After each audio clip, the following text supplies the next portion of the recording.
grind, and the sheer physical exertion it demands. The narrative we are often sold is one of relentless labor, hardship endured under a punishing sun or in the bite of the wind. It is a story of function over meaning, of necessity over nuance. But to look at a construction site and see only toil is to miss the profound, vibrant, and deeply human story unfolding within. It is to be deaf to the symphony playing beneath the din, and blind to the it is, in many ways, the most important structure being built. This is an exploration of that unseen architecture. It is a journey into the heart of the construction site to uncover the multifaceted, resilient, and often surprisingly tender moments of happiness, satisfaction, and profound meaning that the true foundation of every skyscraper, every bridge, every home. The joy in construction is not a simple, singular emotion. It is a complex mosaic, pieced together from the thrill of creation, the unbreakable bonds of camaraderie, the intellectual spark of problem solving, the quiet pride of mastery, and the enduring satisfaction of finding positive, tangible outcome. This essay will peel back the layers of calcium and concrete to reveal the human spirit at its most constructive. We will walk the site not as outsiders, but as participants, listening to the rhythm of the hammers and the shared laughter of the crew.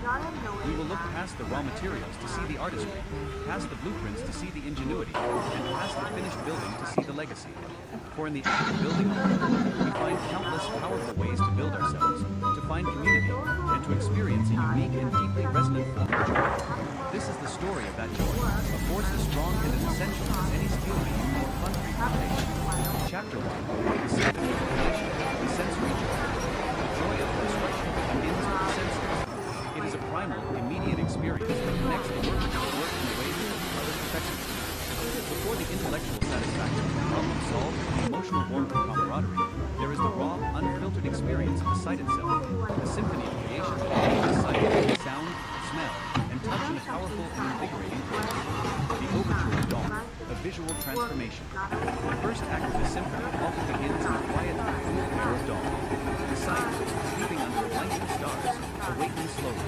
The first light of the sun, the soft golden light, catches the highest point of the steel frame. It paints the skeletal structure in hues of orange and pink, transforming what was a stark silhouette into a family the arrivals. There is a profound peace in this moment, a quiet joy in seeing the potential of the before them. As the sun rises, the visual landscape explodes with light and color. The vibrant depths of the deliberate way laid out in geometrical patterns. Red of structural vibrant that glows in the midday. There is an artist's palette played with, one that changes daily. Watching this canvas evolve. One day, it is a vast empty room. Weeks later, a complex web of rebar shadows down to the ground, a promise of the strength to come. Months later, the shimmering curtain of glass begins to descend, reflecting the sky, clouds, and the world around it, making the building a living part of its environment. The visual joy is also found in the details. It is in the mesmerizing sight of the slow and deliberate grain of the absolute itself with the passing surface. As the jets of sparks from the welders shooting booming constellations stretches into the sky. It is in the satisfying the lines clean, the angles true, a testament to precision and care. For the craftsperson, working upon this evolving structure is like an artist stepping back from the easel.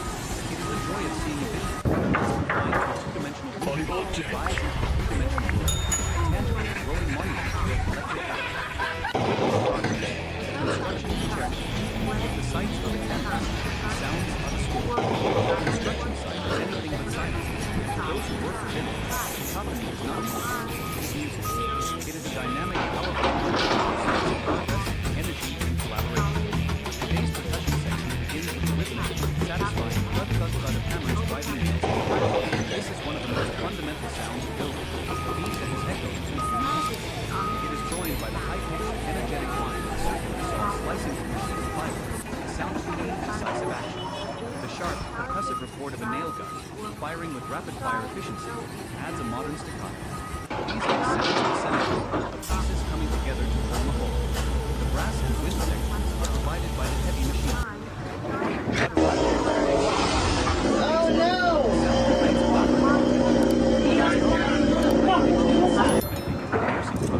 Sound so confident, comforting the heart and the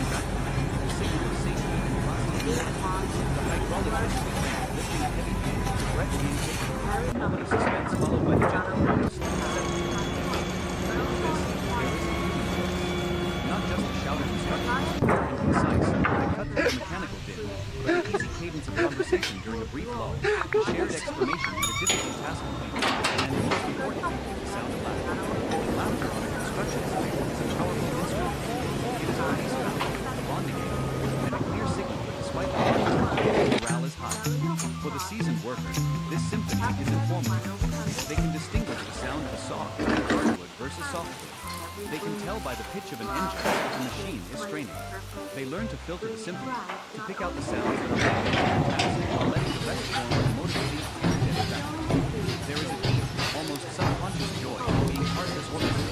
It is the feeling of being a vital instrument in a massive, collaborative piece of music, the music of creation itself. The aromas of creation. The sense of smell, so closely tied to memory and emotion, plays a surprisingly significant role in the joy of construction. The scents of a work site are potent and distinct, and for those who work there, they are the aromas of progress and accomplishment. The most fundamental of these is the smell of the earth itself. The rich, loamy scent of newly turned soil during excavation is the smell of beginnings, preparing the ground for something new. It is an honest, ancient smell that connects the most modern of projects to the land it stands upon.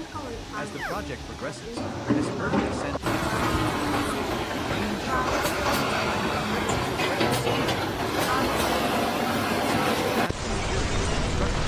of the skeleton of the building taking shape.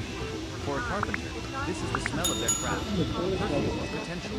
It fills the air as they work, constantly pleasant reminder.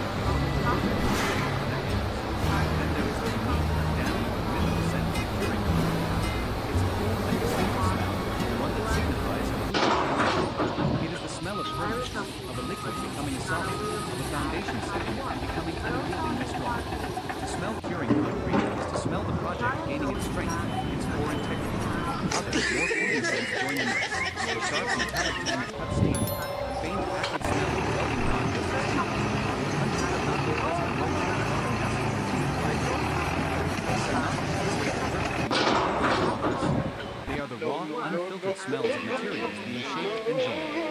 They are honest scents, and in their honesty, there is a certain joy. They are the smells of real work, transformation, and of new things being brought to fruition. The haptic feedback of the joy of touch. Finally, there is the joy of touch. The haptic feedback confirms the quality of the work and connects the craftspersons to the materials that are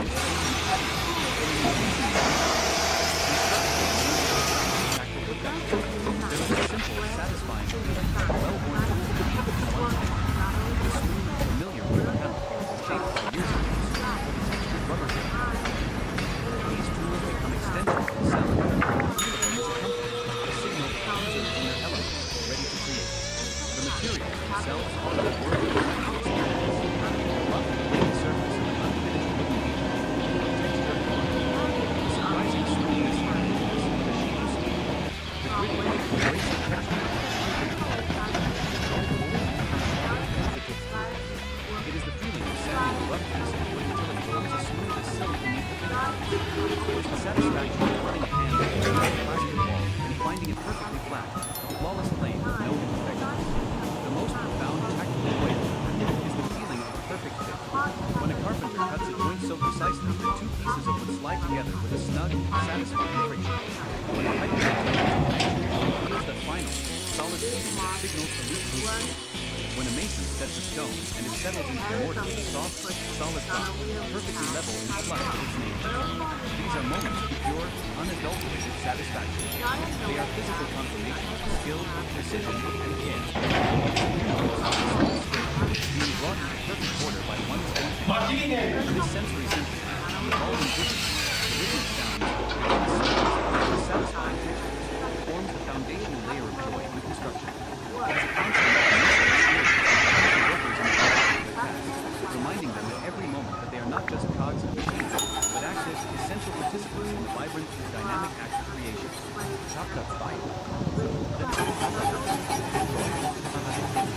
While the sensory experience enduring and perhaps most enduring source of happiness and satisfaction is found in the powerful bond stored in the people who perform the work. Construction is a house of collaboration. It is a place where trust is not a corporate buzzword in the sense of urgency, where teamwork is not just about conflict but daily. The joy derived from this camaraderie, this blueprint of brotherhood, is the resilient human mortar that holds the entire enterprise together. The morning muster ritual. The workday doesn't begin with the first swing of the hammer. It begins with the first shared cup of coffee.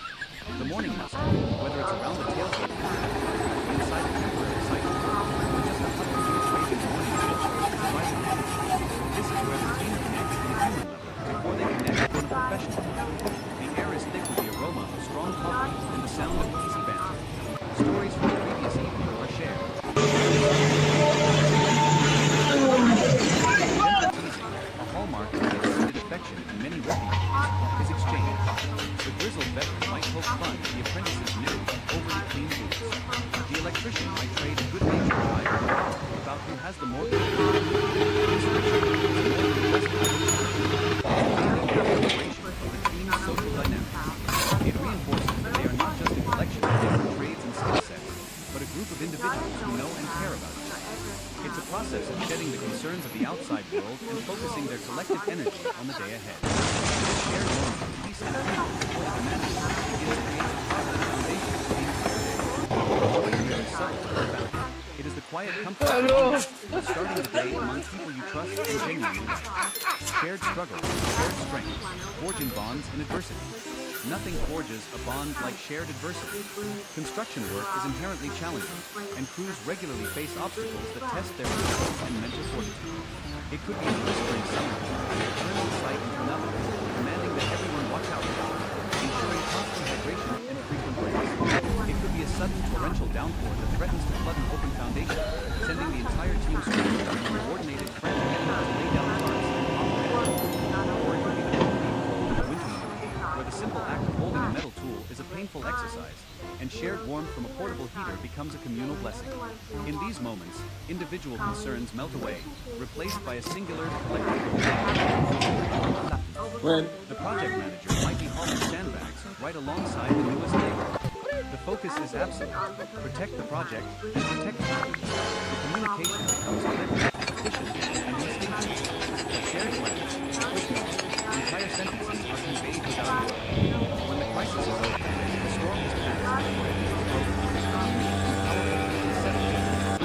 It is a mixture of relief, exhaustion, and an immense, unspoken pride. They faced a challenge together, and they overcame it. They didn't break, they bent, they followed the light, shared meal tastes better. The joy born from this shared struggle is a warrior's joy. It's the deep-seated satisfaction of knowing you can count on the person next to you when things get tough, and that they can count on you just the same. These experiences weave a fabric of trust that is stronger than any single individual. The language of scientific and trust. Every seasoned construction crew develops its own unique language. It's a mix of technical jargon, inside jokes, and a highly sophisticated system of non-verbal cues. This shared lexicon is an aspect of the joy of camaraderie, as it marks one as an insider, a trusted member of the tribe. To an outsider, commands might sound like authority.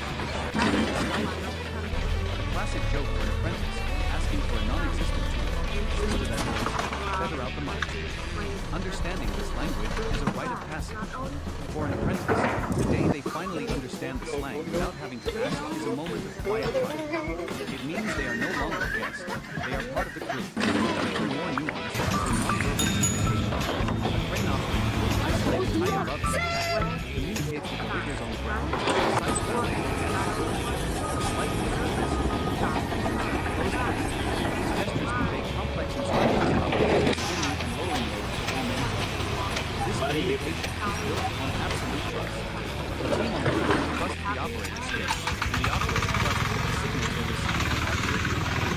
This unspoken understanding extends to all corners of the site. The partner can anticipate his partner's need for a specific tool and have it ready without being asked. An electrician can see the subtle frustration on his partner's face while pulling a difficult wire and will immediately reposition to provide a better hand. This seamless collaboration, this ability to move and think as a single unit, is a source of immense professional satisfaction. It feels like being part of a perfectly choreographed dance or a championship sports team. The joy is in the flow, the efficiency, and the deep unspoken trust that makes it all possible. Celebrating milestones, the payoff of partnership. Construction projects are long marathons, but they are punctuated by celebratory sprints. These milestones are crucial for maintaining morale and are a focal point for the joy of camaraderie. These aren't just project management checkpoints, they are communal victories. There's the bottoming out celebration when the excavation is complete. The topping out ceremony is a major event, a tradition that goes back centuries, where the final structural beam is placed into place, often with a small evergreen tree or national flag. This is a moment of immense pride for the entire team. the unseen architecture of joy, finding happiness in the heart of construction. Introduction, beyond the dust and din. To the casual observer, the construction site is a portrait of controlled chaos. It is a world of sharp edges and loud noises, of raw earth and skeletal steel reaching for the sky. It's a landscape often defined by its perceived grind and the sheer physical exertion it demands. The narrative we are often sold is one of relentless hardship endured by the sun and fire. It is a story of necessity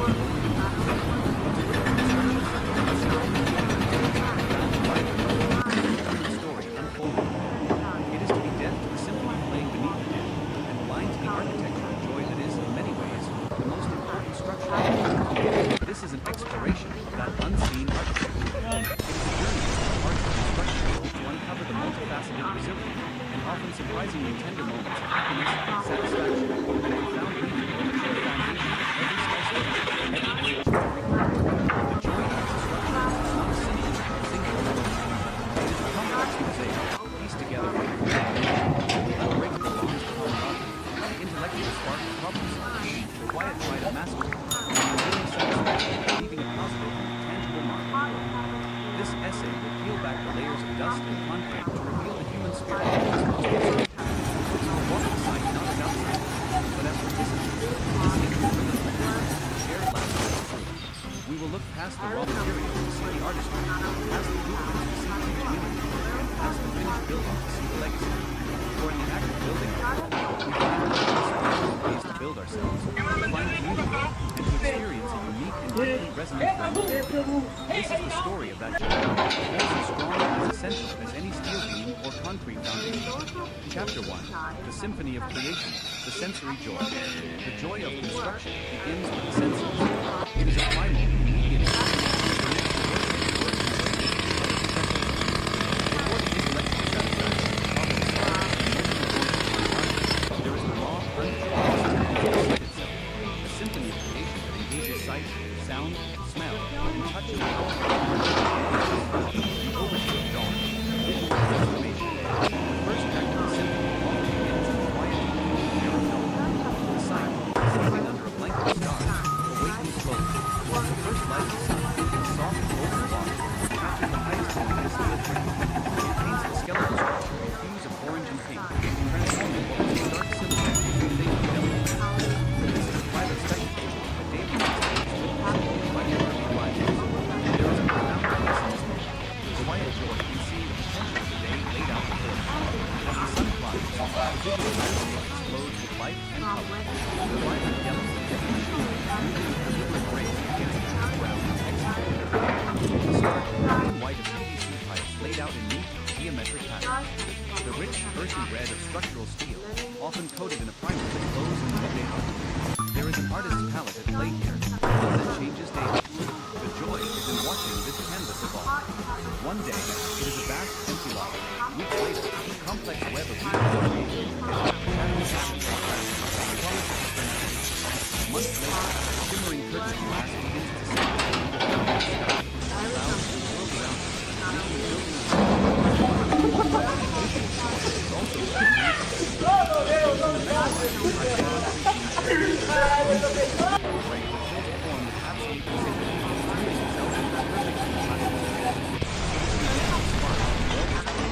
making the building is also constellation that stitches steel to steel. It is in the satisfying geometry of the frame lines clear, the angles true, the precision and care. For the craftsman, looking upon this evolving structure is like an artist stepping into a new music. It is the joy of seeing a vision, once confined to a two-dimensional world, rise into a three-dimensional world, a tangible, glowing monument to their collective work. The rhythm of progress, construction integrity. If the sights are the canvas, the sounds are the score. The construction site is anything but silent, and for those who work within it, the cacophony is not noise, it is music. It is a dynamic and territory that speaks of progress, energy, and collaboration. Today's discussion section begins with a rhythmic, satisfying thud-thud-thud of hammers driving nails. This is one of the most fundamental sounds of building, a beat that has echoed through human history. It is joined by the high-pitched, energetic whine of a circular saw slicing through a sheet of plywood, a sound of clean, decisive action. The sharp, percussive report of a nail gun, firing with rapid-fire efficiency, adds a modern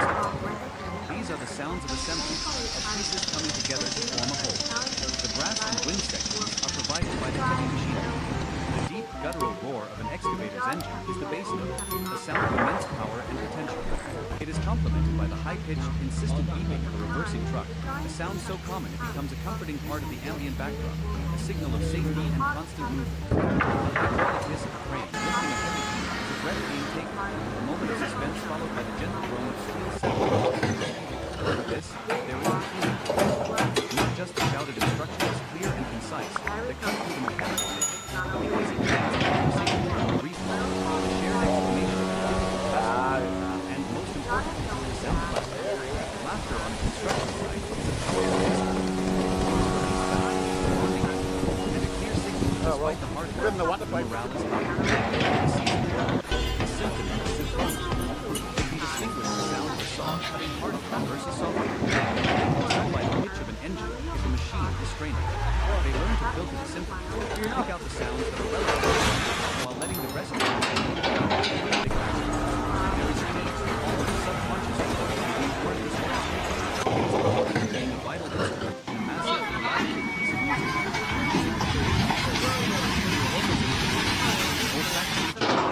The sense of smell, so closely tied to memory and emotion, plays a surprisingly significant role in the story of construction. The sense of a work site is potent and distinct, and for those who work there, they are the aromas of progress and sound. The most fundamental of these is the smell of the earth itself. The rich, loamy scent of newly turned soil during excavation is the smell of beginnings, of preparing the ground for something new.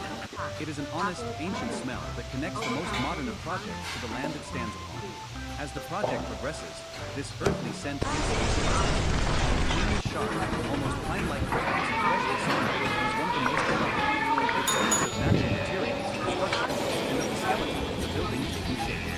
For a carpenter, this is the smell of their craft, a perfume of potential. It fills the air with work, a constant, pleasant reminder of the beautiful, workable material. Then there is the unique, damp, mineral scent of curing concrete. It's a cool and distinctive smell, one that signifies a crucial transition. It is the smell of permanence, of a liquid becoming a solid, of a foundation setting, yieldingly strong. To smell curing concrete is to smell the project gaining its strength, its pouring. No fleeting scents join the mix. The sharp, metallic tang of cut steel, the faint, acrid smell of a welding rod just extinguished, pungent but not unpleasant aroma of tar and asphalt being applied to it. These are not the curated perfumes.